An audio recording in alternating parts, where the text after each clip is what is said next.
Today I will start class 10 pair of linear equation in two variables part 2। इसका मैंने part 1 का video बना रखा है, अगर आपने उसको नहीं देखा है तो उसका लिंक मैं नीचे डिस्क्रिप्शन में दे दूंगा, वहां से आप देख सकते हैं। ओके, तो आज मैं आपको चैप्टर 3.2 क्वेश्चन नंबर 5 आज मैं सोल्यूशन लगाते हैं क्वेश्चन का। तो 3.2 में पहला क्या है, given the linear equation 2x plus 3y minus 8 is equal to 0, right another linear equation in two variables. तो यहाँ पे हमारा लीनियर इक्वेशन क्या है, 2x plus 3y minus 8, ये हमारा गिवन है। हमको अनदर लीनियर इक्वेशन फाइंड करना है इन टू वेरिएबल्स में, जिसमें 3 रीजन्स दिया हुआ। पहला तो हमें इंटरसेक्टिंग लाइंस का लीनियर इक्वेशन क्या होगा, कॉन्सिडेंट लाइंस का क्या होगा और पैरेलल लाइन का क्या होगा। तो हम इंटरसेक्टिंग लाइन से फर्स्ट पे अगर आते हैं तो हमारा लीनियर इक्वेशन क्या है, यहाँ पे है 2x plus 3y minus 8 is equal to 0। ये हमारा एक क्या है, गिवन है। अगर हमने पार्ट 1 में अगर पढ़ा है तो क्या पढ़ा है, पहले हमने बताया था कि अगर कोई लीनियर इक्वेशन है a1x plus b1y plus c1 is equal to 0, और सेकेंड हमारा लीनियर इक्वेशन है a2x plus b2y plus c2 is equal to 0। ये क्या है, पेयर ऑफ लीनियर इक्वेशन। अगर ये इंटरसेक्टिंग लाइंस है, अगर क्या है, कोई भी जो लीनियर इक्वेशन है वो क्या है, स्ट्रेट लाइन शो करता।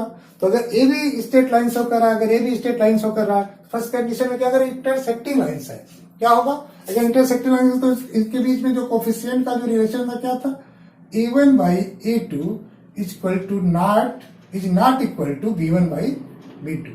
इसका मतलब जो a1 और a2 जो कोफिशिएंट है इसका जो रेशियो है, और b1 by b2 इसका जो b1 और b2 का जो रेशियो ये इज नॉट इक्वल टू होना चाहिए। तो अब यहाँ पे क्या, यहाँ पे हमको इंटरसेक्टिंग लाइंस का हमें क्या करना है, लीनियर इक्वेशन राइट करना है। तो हमें क्या है, यहाँ पे अगर इससे कंपेयर करें तो क्या है, a1 इक्वल टू 2 है और b1 इक्वल टू आपका 3 है एंड c1 इक्वल टू -8। अब हमें कोई भी ड्रा कर देना है, तो हम यहाँ पे क्या करेंगे, कोई भी अज्यूम कर लेंगे। a2 इक्वल टू हम कुछ भी ले लें, हमने a2 इक्वल टू सपोज करिए 4 ले लिया, क्या ले लिया, 4 ले लिया। तो यहाँ a1 by a2 equal to क्या बन गया, a1 by a2 equal to बन गया 2 by 4। पहला कंडीशन क्या है कि ये दोनों इक्वल नहीं होने चाहिए। तो यहाँ पे क्या होगा, 2 by 4 का अगर हम सिंप्लीफाई कर दें तो क्या हो जाएगा, 1 by 2। तो हमारा अगर b1 by b2 क्या होना चाहिए, b1 by b2 not equal to 1 by 2 होना चाहिए। तो हमारा b1 की वैल्यू क्या है, b1 की वैल्यू हमारा b1 इक्वल टू 3, तो b2 इक्वल टू क्या होना चाहिए, b2 equal to not equal to 6 होना चाहिए। यानी यहाँ पे 6 नहीं होना चाहिए, क्योंकि जैसे ही 6 रखेंगे तो क्या हो जाएगा, b1 by b2 equal to हो जाएगा 3 by 6। ये भी सिंप्लीफाई करेंगे तो क्या हो जाएगा 1 by 2। बट क्या होना चाहिए, a इक्वल नहीं होना चाहिए। तो हमें इंटरसेक्टिंग लाइंस में क्या है कि a1 by a2 is not equal to b1 by b2। तो हमको यहाँ 6 छोड़ के बाकी कोई भी अगर वैल्यू ले लें तो हमारा इंटरसेक्टिंग लाइंस का इक्वेशन हम राइट कर सकते हैं। तो यहाँ पे क्या है, कुछ भी ले लें, तो b2 इक्वल टू क्या ले लेते हैं, कुछ भी ले लें, हम 5 ले लिया। तो क्या हो गया हमारा, a2 इक्वल टू मैंने यहाँ 4 लिया था, तो हमारा नया इक्वेशन क्या बन गया, अब यहाँ पे a2x plus b2y plus c equal to 0। तो हमने a2 क्या ले लिया, हमने a2 ले लिया 4, तो हमारा हो गया 4x प्लस 5y। c की वैल्यू पे कोई फर्क नहीं पड़ता, यहाँ c की वैल्यू हम चाहे तो एज रख लें या चेंज भी कर लें, उससे कोई भी फर्क नहीं पड़ता। हमने यही रख लिया तो क्या हो जाएगा, -8 इक्वल टू 0। हमारा जो ए इक्वेशन बना, ये क्या है, ए लीनियर इक्वेशन है। तो 4x plus 5y minus 8 equal to 0, ये क्या है, ए इंटरसेक्टिंग लाइंस का लीनियर इक्वेशन है, जो कि यहाँ पे हमें राइट करना है। तो फर्स्ट कंडीशन में जो इंटरसेक्टिंग लाइंस का क्या है, आपका जो लीनियर इक्वेशन कोई भी राइट कर सकते हैं, तो हमने एक राइट कर दिया 4x plus 5y minus 8 equal to 0। तो आपके question number 5 chapter 3.2 NCERT book का क्वेश्चन है। अब सेकेंड में हम आते हैं पैरेलल लाइंस। हमारा सेकेंड क्या है, पैरेलल लाइंस है। अब हमें पैरेलल लाइंस का राइट लीनियर इक्वेशन लिखना है। अब पैरेलल लाइन का कंडीशन में क्या होता है, अगर a pair of linear equation है तो पैरेलल लाइन का कंडीशन क्या होता है, a1 by a2 is equal to b1 by b2 is not equal to c1 by c2। यहाँ पे क्या है, a1 और a2 का जो रेशियो है, b1 और b2 का रेशियो क्या इक्वल होना चाहिए, but not equal to c1 by c2। अब यहाँ पे जो हमारा इक्वेशन पहले से गिवन है 2x plus 3y minus 8 equal to 0, तो यहाँ पे a1 इक्वल टू 2 है v1 equal to 3 and c1 equal to -8। अब यहाँ पे इस इक्वेशन के अकॉर्डिंग रखेंगे तो क्या होना चाहिए, ए रेशियो सेम होना चाहिए, बट ए सेम नहीं होना चाहिए। तो सेम रेशियो के लिए हम क्या कर सकते हैं, सेम रेशियो के अगर a1 इक्वल टू, अगर फिर यहाँ पे हमने 4 अज्यूम कर लिया, a2 इक्वल टू क्या कर लिया 4, तो यहाँ पे क्या हो जाएगा a1 by a2 equal to क्या हो जाएगा 2/4, सिंप्लीफाई करें तो 1/2। तो अब यहाँ पे क्या हो जाएगा b1 by b2 equal to 1/2 होना चाहिए, सेम होना चाहिए। तो b1 की वैल्यू हमको गिवन है 3, तो 3 बाई b2 इक्वल टू 1/2, तो b2 इक्वल टू क्या हो जाएगा 6। तो यहाँ पे b2 की वैल्यू हम क्या लेंगे 6 लेंगे। अब यहाँ पे क्या है कि a इक्वल नहीं होना चाहिए, तो a इक्वल नहीं होना चाहिए तो क्या होगा, यानी c1 by c2 is not equal to 1/2, a 1/2 नहीं होना चाहिए। तो c1 की वैल्यू क्या है, तो -8 by c2 is not equal to 1/2, तो c2 इक्वल टू क्या हो जाएगा, c2 इक्वल टू हो जाएगा -16। ए क्या होना चाहिए -16 की वैल्यू नहीं है, यानी -16 छोड़ के, इसको छोड़ के आप कोई भी वैल्यू यहाँ पे पुट कर सकते हैं। तो यहाँ पे c2 की वैल्यू, तो यहाँ पे अगर हम पुट करें तो क्या हो जाएगा हमारा, यहाँ पे अगर हम इक्वेशन लिखें तो क्या होगा a2x plus b2y plus c2 is equal to 0 है। तो यहाँ a2 की वैल्यू मैंने क्या कोई भी एज्यूम कर लीजिए, तो a2 की वैल्यू मैंने 4 एज्यूम कर लिया, तो क्या हो जाएगा 4x प्लस b2 क्या था, b2 क्या हो जाएगा 6y। अब यहाँ पे क्या हमको -16 को छोड़ के कोई भी चीज लिख सकते हैं, ये नहीं, तो यहाँ पे हम कुछ भी लिख रहे हैं, हम -9 इक्वल टू 0। हमारा क्या बन गया, ये पैरेलल लाइंस के इक्वेशन बन गए। पैरेलल लाइंस के इक्वेशन में कंडीशन क्या है, a1 by a2 is equal to b1 by b2 but not equal to c1 by c2। अब यहाँ पे हम कंपेयर करेंगे तो 2/4 1/2, 3/6 1/2, but -8/-9 is not equal to 1/2। तो ये हमारा हो गया पैरेलल लाइंस। अब थर्ड पे हम आते हैं। अब थर्ड क्या है, कॉन्सिडेंट लाइंस। कॉन्सिडेंट लाइंस में क्या है, अब इसमें क्या है, जो रेशियो होता है क्या होता है a1 by a2 is equal to b1 by b2 equal to c1 by c2। इसमें क्या होती है, दोनों लाइन एक दूसरे के ऊपर कॉन्साइड होती है। कॉन्साइड कब करेगी, जब इसके दोनों रेशियो, इसके दोनों रेशियो, इसके दोनों जो इन दोनों का जो रेशियो हो इक्वल हो। तो a1 by a2 equal to b1 by b2 equal to c1 by c2। a1 is the coefficient of x, b1 is the coefficient of y and c1 constant terms है in first equation। a2 is the coefficient of x, b2 is the coefficient of y and the c2 is the constant term in second equation। तो अब इससे हम compare करें तो यहाँ पे पहले से गिवन हमारा है 2x plus 3y minus 8 equal to 0। a1 equal to already given है 2 है, b1 equal to 3 and c1 equal to -8। हम a2 इक्वल टू कुछ भी अज्यूम कर लें, a2 इक्वल टू कुछ भी अज्यूम कर लें। अब सपोज करिए a2 इक्वल टू मैंने अज्यूम कर लिया आपका 8 अज्यूम कर लिया यहाँ पे, तो a2 इक्वल टू 8 अज्यूम कर लिया, तो क्या हो जाएगा a1 by a2 equal to क्या हो जाएगा 2/8, सिंप्लीफाई करेंगे तो क्या हो जाएगा 1/4 हो जाएगा। अब यहाँ पे b1 बाई b2 भी क्या होना चाहिए 1/4 होना चाहिए इसके आंसर, क्योंकि a1 by a2 equal to b1 by b2, तो a1 बाई a2 का हमने अज्यूम कर लिया तो 1/4 आ गया। तो ये भी b1 की वैल्यू क्या है 3, तो 3 बाई b2 इक्वल टू 1/4, तो b2 इक्वल टू क्या हो जाएगा 12। तो यहाँ b2 की वैल्यू क्या हो गई 12 लेना है।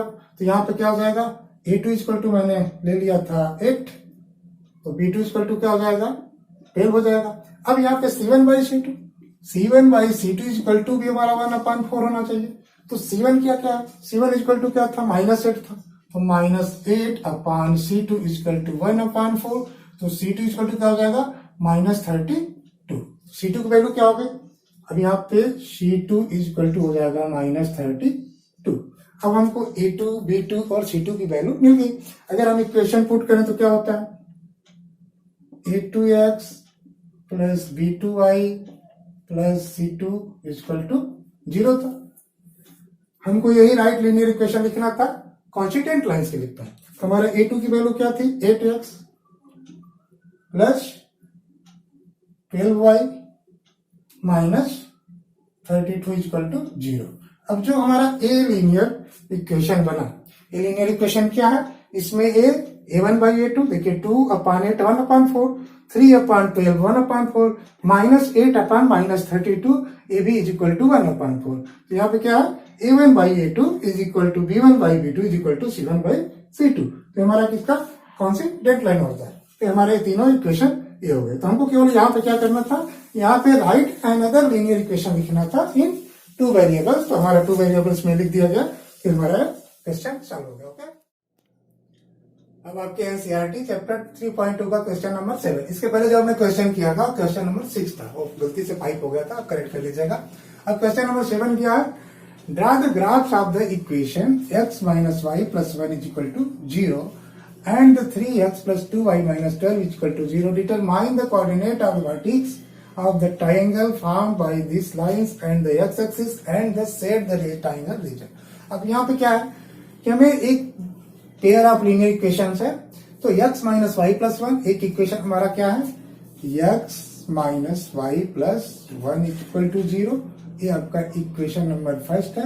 और सेकेंड इक्वेशन है 3x plus 2y minus 12 equal to 0, ये आपका इक्वेशन नंबर 2 है। अब हमारा क्या है, ये दोनों इक्वेशन से कह रहा है कि अगर जो ग्राफ प्लॉट होगा, यानी दोनों एक स्ट्रेट लाइन ड्रा करेंगे एक्स वाई एक्सिस पे, जब हम ग्राफिकली इसको रिप्रेजेंट करेंगे तो एक इसका स्ट्रेट लाइन और इसका स्ट्रेट लाइन जो इंटरसेक्ट करेगा, तो एक्स एक्सिस के साथ जो भी एरिया बनेगी वो कौन से फॉर्म में होगी, एक ट्रायंगुलर फॉर्म में होगी। हम इसको सेट करके उस रीजन को हमें साइडेड करके शो करना है। तो इस क्वेश्चन में इसको इस तरह करना है। तो हम पहले क्या करेंगे, हम पहले इसको ग्राफिकली प्लॉट करेंगे ग्राफ पेपर पे। तो ग्राफ पेपर पे तो यहाँ पहले हम इसको व्हाइट बोर्ड पे ग्राफ करके प्लॉट करेंगे। तो यहाँ पे क्या है, x minus y plus 1 equal to 0। हम यहाँ पे पहला इक्वेशन लेंगे x minus y plus 1 equal to 0। तो यहाँ पे क्या हो जाएगा, y इक्वल टू हम लिख सकते हैं x plus 1। y equal to क्या होगा, y जब उधर हो जाएगा तो क्या हो जाएगा, y equal to x plus 1। अब हम एक टेबुलर फॉर्म करेंगे, यहाँ पे एक टेबल बना लेंगे। टेबल में क्या होगा, टेबल में हम एक फॉर्म करेंगे, यहाँ पे x और यहाँ पे y इक्वल टू लिखेंगे x प्लस 1।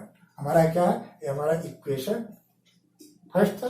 अब यहाँ x की हम डिफरेंट वैल्यू पे हम y की वैल्यू ले लेंगे, तो मिनिमम 2 और 3 वैल्यू लेंगे। अब यहाँ पे अगर हम x इक्वल टू 0 रखें तो y इक्वल टू क्या हो जाएगा, y इक्वल टू 1 हो जाएगा। अगर यहाँ पे x इक्वल टू 1 रखें तो y इक्वल टू क्या हो जाएगा, 2 हो जाएगा। अगर यहाँ पे x इक्वल टू हम 3 रख दें तो y इक्वल टू क्या हो जाएगा, 4 हो जाएगा। तो हमारा इक्वेशन नंबर 1 का जो टेबुलर फॉर्म क्या बना, x इक्वल टू 0 पे y equal to 1, x equal to 1 पे y इक्वल टू 2 और x इक्वल टू अगर 3 है तो y इक्वल टू 4। अगर हम सेकेंड इक्वेशन का अगर टेबुलर फॉर्म करें तो क्या हो जाएगा, सेकेंड क्या आता, 3x plus 2y minus 12 equal to 0 है। तो यहाँ पे क्या हो जाएगा आपका 2y इक्वल टू हो जाएगा 2y equal to 12 minus 3x। 12 जब राइट साइड में जाएगा तो क्या हो जाएगा, साइन चेंज होगी, माइनस 12 से प्लस 10। अब ये प्लस है तो क्या हो जाएगा, माइनस हो जाएगा। तो 12 माइनस 3x, यहाँ y इक्वल टू क्या लिख सकते हैं, 12 माइनस 3x डिवाइडेड बाई 2। अब हम यहाँ पे फिर फॉर्म करेंगे टेबुलर, तो क्या हो जाएगा, अब यहाँ पे मैंने ले लिया यहाँ पे x और यहाँ पे y ले लिया। y इक्वल टू क्या है, 12 माइनस 3x डिवाइडेड बाई 2 है। अब यहाँ पे इसकी भी डिफरेंट वैल्यू ले लें। अब यहाँ पे वैल्यू अगर लेते हैं x इक्वल टू 0 लेते हैं तो क्या हो जाएगा, जैसे x इक्वल टू 0 लेंगे तो क्या होगा, यहाँ x में 0 जब रखेंगे तो क्या हो जाएगा, 12 माइनस 3 इंटू 0, तो यहाँ पे 0 हो जाएगा, तो 12 अपॉन 2 तो क्या हो जाएगा, यहाँ पे 6 हो जाएगा। अब x इक्वल टू यहाँ पे अगर हम आपका 2 रख दें तो क्या हो जाएगा, x की वैल्यू अगर 2 रखें तो 2 3 6, 12 में से 6 वक्त माइनस हो जाएगा तो 6 अपॉन 2 क्या हो जाएगा, ये 3 हो जाएगा। ठीक है, अगर x इक्वल टू यहाँ पे 4 रख दें क्या हो जाएगा, जैसे यहाँ 4 रखें तो 4 3 12, 12 माइनस 12 0, तो यहाँ पे क्या हो जाएगा, 0 हो जाएगा। तो हम हमारा इक्वेशन नंबर 1 का टेबुलर फॉर्म और इक्वेशन नंबर 2 का हमें टेबुलर फॉर्म मिल गया। अब हम क्या करेंगे, यहाँ पे ग्राफ प्लॉट करेंगे। अब यहाँ पे क्या है, दो इक्वेशन था, x minus y plus 1 equal to 0, 3x plus 2y minus 2 equal to 0। अब हम यहाँ पे क्या करेंगे, इसको ग्राफिकली रिप्रेजेंट करेंगे। तो क्या करेंगे, और यहाँ पे हम ग्राफ से रिप्रेजेंट करेंगे। तो हम यहाँ पे ले लेंगे x एक्सिस और इधर ले लेंगे y एक्सिस। हम जनरली क्या करते हैं, यहाँ पे हम y की वैल्यू इसमें लिखते हैं क्योंकि हम y एक्सिस पे y को लेते हैं तो हमें रिप्रेजेंट करने में आसानी हो, क्योंकि हम कोई भी चीज x एक्सिस पे इसको इधर से लेते हैं ताकि हमें y एक्सिस पे रिप्रेजेंट करने में आसानी हो।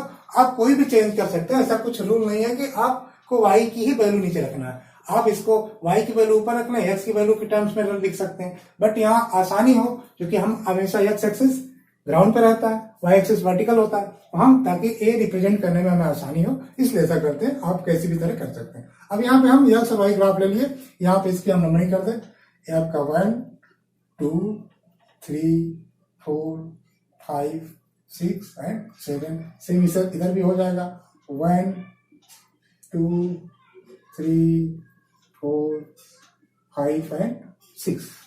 अगर हम फर्स्ट इक्वेशन को ड्रा करते हैं तो क्या है, 0 पे y की वैल्यू क्या है 1, यहाँ पे क्या है a 0 है, 0 पे y की वैल्यू क्या है 1 है, तो एक यहाँ हो गया। और 3 पे क्या है 4 है, 3 पे क्या है 3 पे आपका 4 है, यानी ये एक यहाँ है, तो ये क्या हो जाएगा, ये आपका ए बना आपका स्टेट है। अब इसको अगर हम पीछे लाए तो क्या हो जाएगा, ए आपका a-1, इधर आपका -2 और इधर आपका -3। तो एक जो आपका ए कौन सा है रिप्रेजेंट लाइन कर रहा है, ये आपका हो गया x - y + 1 = 0। इस लाइन का ग्राफ है। अब हम दूसरा अगर ग्राफ रिप्रेजेंट करें तो क्या है, 0 पे क्या है 6 है, 0 पे क्या है 6 है यहाँ पे है, और 4 पे क्या है 0 है यहाँ पे है। हम इसको ऐसे मिला देंगे। अब इसको कैसे मिला देंगे, यहाँ से स्ट्रेट लाइन ऐसे खींच देंगे। अब हमारा अगर देखा जाए तो ट्रायंगल कहाँ फॉर्म करा, क्वेश्चन में क्या था, एक्स एक्सिस पे जो हमारा ट्रायंगल रीजन बन रहा है। तो ट्रायंगल रीजन क्या है, हमारा ट्रायंगल रीजन देखिए यहाँ से यहाँ तक ए और ए। अब इसके वर्टिक्स का हमको कोऑर्डिनेट्स भी शो करना। तो यहाँ का कोऑर्डिनेट्स क्या है, देखिए यहाँ पे कोऑर्डिनेट्स 4 है और यहाँ पे y की वैल्यू क्या है 0 है, तो यहाँ पे कोऑर्डिनेट्स क्या हो गया 0। अगर हम इसका नेमिंग कर दे तो क्या, इसको मान लीजिए P कर दिया, ये हमारा Q हो गया और यहाँ इंटरसेक्टिंग जो पॉइंट क्या हो गया R हो गया। तो यहाँ जो Q का क्या हो जाएगा, ये आपका जो Q की कोऑर्डिनेट्स क्या होगी 4 एंड 0, यानी x की वैल्यू अगर 4 है तो y की वैल्यू क्या है 0। देखिए x की वैल्यू 4 है तो y की वैल्यू 0 है। अब यहाँ पे क्या है, इसको जब हम आगे ड्रा करेंगे तो यहाँ पर P पॉइंट की वैल्यू क्या हो जाएगी -1 एंड 0। यहाँ पे क्या है -1 एंड 0। तो ये देखिए कौन सी लाइन आ रही है यहाँ पे, तो यहाँ पे जब x की वैल्यू अगर -1 रखेंगे तो y की वैल्यू क्या हो जाएगी 0। देखिए यहाँ पे जैसे x की वैल्यू -1 रखेंगे तो y की वैल्यू क्या हो जाएगी 0। तो यहाँ का जो कोऑर्डिनेट्स मिला क्या हो जाएगा -1 0। अगर हम r की बात करें तो यहाँ पे अगर ऐसे इसके ड्रा करेंगे तो क्या हो जाएगी, x की वैल्यू क्या है 2 है और y की वैल्यू इसके अकॉर्डिंग क्या है 3 है। तो यहाँ पे जो कोऑर्डिनेट्स मिला क्या है 2 एंड 3। तो अगर यहाँ पे हम कोऑर्डिनेट्स, अगर ट्राइंगल अगर हम बात करें, ट्राइंगल पी क्यू अगर आर है तो P का कोऑर्डिनेट्स क्या है, P का कोऑर्डिनेट्स आपका -0 है और आपका Q का जो कोऑर्डिनेट्स है आपका 4 0 और R का जो कोऑर्डिनेट्स है आपका 2 एंड 3। तो P Q R ये क्या है, हमारे वर्टिक्स है जिसके हमारे कोऑर्डिनेट्स -1 0 4 0 एंड 2 3। अब इसका 2 3, ये देखिए 2 3 क्या है, एक इंटरसेक्टिंग पॉइंट है। इसका मतलब x की वैल्यू 2 और 3 जो ऐसी वैल्यू है जिसपे दोनों ही इक्वेशन सेटिस्फाइड होंगे। अब चेक कैसे करेंगे, चेक करने के लिए अगर x की वैल्यू अगर हम इक्वेशन नंबर 1 में रख दें क्या होगा, यहाँ पे देखिए यहाँ पे क्या है, x की वैल्यू अगर यहाँ रखेंगे तो इक्वल टू 0 होना चाहिए। x की वैल्यू अगर रखेंगे 2 तो यहाँ x की वैल्यू हम 2 रख दें, y की वैल्यू क्या है -3 और +1 इक्वल टू क्या हो गया 0, यानी सेटिस्फाइड हो रहा।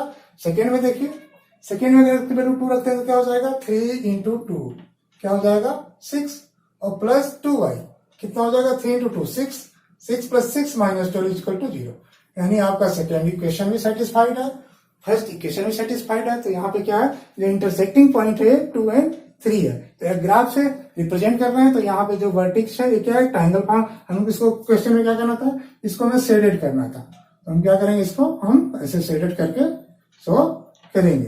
तो अभी हम जो मेथड से इसको सॉल्व कर रहे थे इसको बोलते हैं ग्राफिकली मेथड, और इसको ग्राफ पे रिप्रेजेंट करके हम यहाँ पे x और y दोनों वेरिएबल की वैल्यू को गेट करते हैं। तो यहाँ पे क्या है, ये बहुत ही लेंथी मेथड है, इसमें हमको समय ज्यादा लगता है क्योंकि हमको टेबलर फॉर्म करना होता है, हमको दोनों इक्वेशन के अलग अलग टेबलर फॉर्म करने हैं, फिर इसको ग्राफ पेपर पे प्लॉट करना है, फिर इस पे इंटरसेक्टिंग पॉइंट को टच करना है, फिर इसको सर्च करना है, फिर मेजर करना है, फिर लिखना है। तो इसमें क्या हमारा लेंथी प्रोसेस है। तो इसके लिए और भी मेथड है जो लीनियर इक्वेशन को सॉल्व करते हैं। तभी नेक्स्ट में हम आपको एक एक करके मेथड बताएंगे। अब नेक्स्ट मेथड हम बताते हैं सब्स्टिट्यूशन मेथड।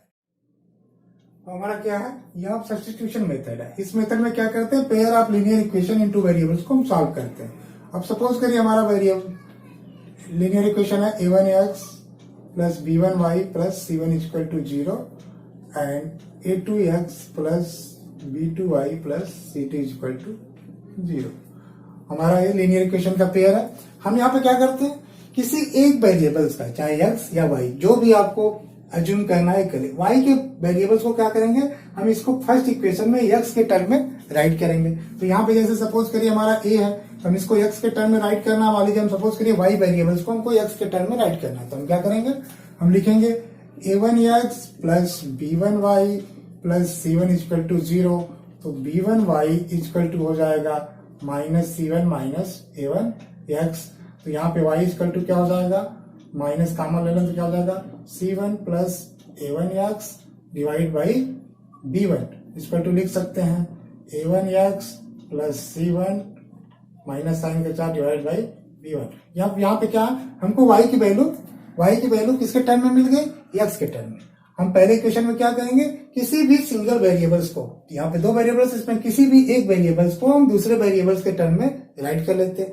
अब यहाँ पे सेकंड में हम क्या करेंगे, सेकंड इक्वेशन में क्या करेंगे, जो हमको यहाँ पे इस y की वैल्यू मिली है x के टर्म में, यानी दूसरे वेरिएबल्स टर्म मिली है, वहां पे इस वैल्यू को हम क्या करते हैं, सब्स्टिट्यूट करते हैं। अब यहाँ पे सब्स्टिट्यूट करते हैं, इसलिए इस मेथड का नाम हमारा पड़ा है सब्स्टिट्यूशन मेथड। अब यहाँ पे क्या करेंगे, यहाँ पे जो सेकेंड इक्वेशन है, यहाँ पे इस y की वैल्यू को यहाँ पे हम पुट करेंगे। जब यहाँ पे y की वैल्यू को पुट करेंगे तो किस फॉर्म में आ जाएगा, ए बी एक्स के फॉर्म में आ जाएगा। जब एक्स के फॉर्म में आ जाएगा तो ये linear equation with single variables हो जाएगा। जब सिंगल वेरिएबल्स हो जाएगा तो आप पहले 9th क्लास में जैसे आप सॉल्व करते थे, उस आधार पे आप इसको सॉल्व कर सकते हैं। इसको समझने के लिए हम क्या करेंगे, एक एग्जांपल लेंगे जिससे हम और क्लियरली इसको समझ सकते हैं।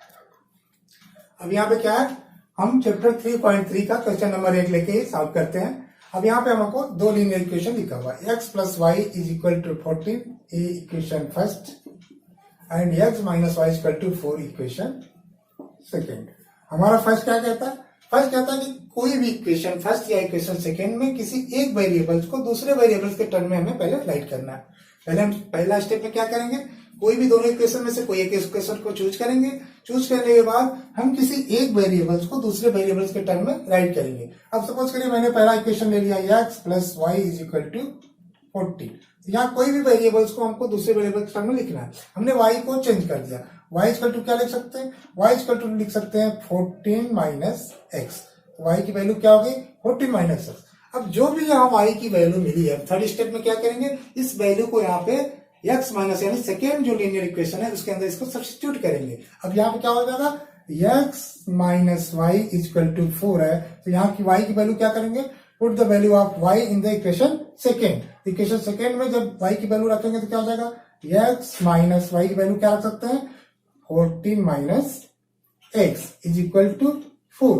तो अब इसको और सॉल्व करेंगे तो क्या हो जाएगा, x यहाँ जब माइनस का इसमें मल्टीप्लाई होगा तो क्या हो जाएगा, माइनस 14, इसमें मल्टीप्लाई होगा तो क्या हो जाएगा, प्लस एक्स इक्वल टू 4। अब फर्दर क्या हो जाएगा, x प्लस एक्स कितना हो जाएगा, 2x माइनस 14 इक्वल टू 4। तो 2x इक्वल टू क्या हो जाएगा, 18। तो x इक्वल टू क्या हो जाएगा, 9। यहाँ x की वैल्यू होगी 9। हमें x की वैल्यू जब मिल जाती, जब x की वैल्यू मिल जाती तो क्या था, x की इस वैल्यू को हम इक्वेशन नंबर फर्स्ट में इसको रख के फिर y की वैल्यू निकालते हैं। तो यहाँ y की वैल्यू क्या थी, यहाँ y की वैल्यू क्या थी, y equal to 14 minus x. अब x की वैल्यू यहाँ पे पुट कर देंगे तो y इक्वल टू क्या हो जाएगा, 14 माइनस 9। तो ये y इक्वल टू क्या हो जाएगा, 9 कितना हो जाएगा, 5 क्या हो जाएगा। तो y इक्वल टू क्या हो जाएगा, 5। यहाँ y equal to 5, x equal to 9। हमको यहाँ पे इक्वेशन से सॉल्व हो गया। तो x और y की वैल्यू मिल गई। अब x जब y की वैल्यू मिल गई तो हम रख के चेक भी कर सकते हैं। यहाँ जैसे x की वैल्यू 9, y की वैल्यू 5, फर्स्ट इक्वेशन को क्या सेटिस्फाइड करना, 9 प्लस 5 14। अब 9 x की वैल्यू क्या है, 9 माइनस 5 4, यानी दोनों इक्वेशन को क्या सेटिस्फाइड कर रहा है। तो हमारा हो गया सब्स्टिट्यूशन मेथड। और भी एग्जाम्पल लेके चेक करते हैं। अब यहाँ पे हमारा चैप्टर 3.3 क्वेश्चन नंबर 1 इसका 5th सेक्शन हमारा क्या है, under root 2x plus under root 3y is equal to 0 और under root 3x minus under root y is equal to 0। ये इक्वेशन सेकेंड है, इक्वेशन फर्स्ट है। हम यहाँ पे क्या करेंगे, यहाँ पे वेरिएबल्स दो है x और y, इसमें से किसी एक वेरिएबल्स का हम वैल्यू दूसरे वेरिएबल्स के टर्म में से लेते हैं। अब सपोज करिए यहाँ पे मैंने यहाँ पे x की वैल्यू ले लिया तो क्या होगा, यहाँ पे लगा लेंगे तो क्या हो जाएगा, under root 2x equal to क्या हो जाएगा, माइनस अंडर रूट 3y। तो x इक्वल टू क्या हो जाएगा, minus under root 3y divided by under root 2। हमको फर्स्ट इक्वेशन से क्या हो गया, हमको x की वैल्यू मिल गई, ये हमारा फर्स्ट इक्वेशन से आ गया।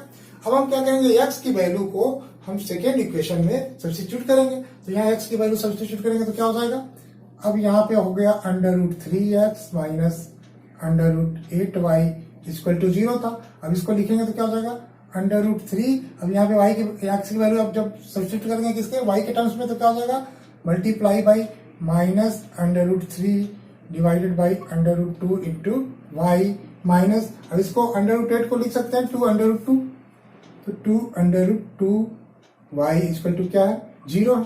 अब यहाँ पे क्या है, जब मल्टीप्लाई करेंगे तो √3 क्या हो जाएगा -3y by divide √2 minus 2√2y equal to 0।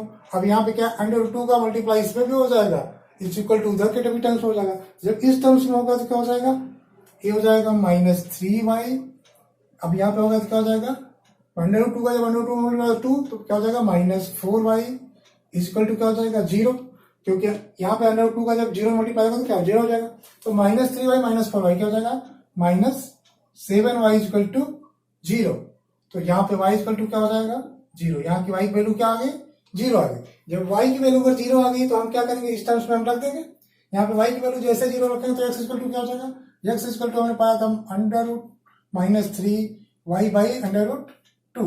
जब y की वैल्यू यहाँ पे 0 पुट करेंगे तो क्या हो जाएगा, 0 का किसी भी नंबर्स में मल्टीप्लाई होता तो क्या होता 0 होता। तो यहाँ पे x की भी वैल्यू 0 है और y की वैल्यू 0 है। तो अब इसको हम जब इस मेथड से सॉल्व करेंगे तो यहाँ पे क्या होगा, x equal to 0 and y equal to 0। तो both the value of the variables x and y both are zeros. ठीक है, तो यहाँ पे दोनों वैल्यू 0 हो गई। थर्ड क्वेश्चन लेते हैं।